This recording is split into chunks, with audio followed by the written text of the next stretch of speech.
get to some of now those stories we've been covering, a lot of which, of course, touch on your coalition. And the statement you gave the other day, issued alongside Kalonzo Musyoka on this land in Taita Taveta that has been linked to the Kenyatta family. So you had asked that the alleged renewed lease be reversed by the NLC, and now we have the NLC chair, Swazuri, coming out to say that that had not happened even in the first place. So are you also going to backtrack on your words, seeing that they've announced that there was no such thing that happened?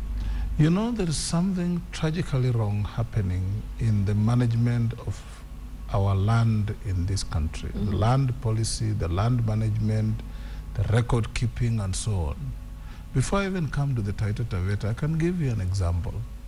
You remember some time back, the Minister for Lands, the Honorable Charity Ngilu, distinguished lady in the politics of this country, announced that she had closed down the registries of Nairobi, Mombasa, to streamline records, to make sure files are back on the shelves, and issues of files disappearing were going to be history.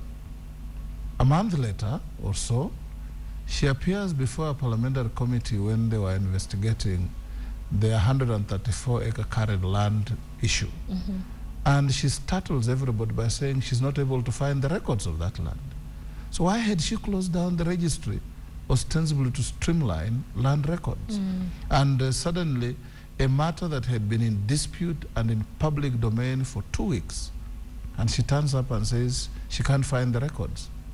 That is what has been making some of us say that the reasons for her unilateral and unlawful closure of the registries was more than just trying to streamline the records. We believe that they were probably trying to do something much more sinister than that.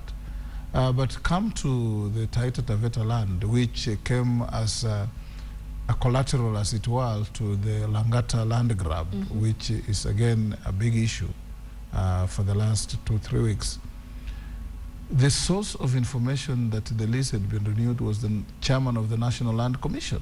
He's the one who not only said he had renewed the lease, but went on to say something totally unsolicited, that the family of the president does not own half of the county. It's but just 30,000 it's only acres. 30,000 acres. Yeah. And you know, when you're talking in a country where people suffer landlessness and live in points, and you refer to 30,000 acres as only, it's nothing.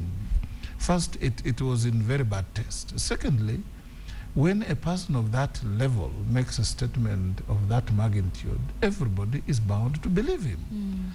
And for us, as the alternative leadership in the country, we said, fine, you may very well renew the lease of anybody who owns land.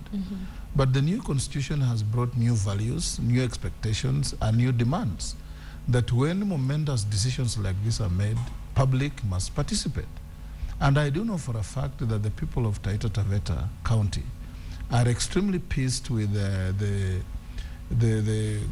land that is owned by non-indigenous people in their midst. People there scrounge for hardly a quarter an acre to put up their family dwellings and so on. So do you think it's because of your demand that this having be open to public participation that then we're seeing the chair rescinding his decision? I personally don't believe that the chair is being generous with the truth on this matter.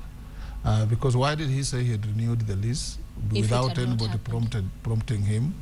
And why is he now saying he hasn't renewed without showing the public that this is the old lease, this is how it was given? He's quoted in the Daily today as having said he's actually not sure of all the details. Look at that. Yes, I read that as I was sitting waiting to come in. And when the custodian of a constitutional office interest such as that is not sure of what he's talking about, in particular, in a matter of such contention, because we have been saying that a few families in this country, including the president's family, own inordinate and obscene chunks of land at the expense of many poor people, and this should be addressed The National Land Commission should be telling Kenyans what policies they want to put forward to solve this, instead of running up and down, to and fro, helter-skelter, telling us they have renewed the lease, they haven't renewed the lease. I have reason to believe that probably the backtrack on the renewal of the lease is because of some arm twisting.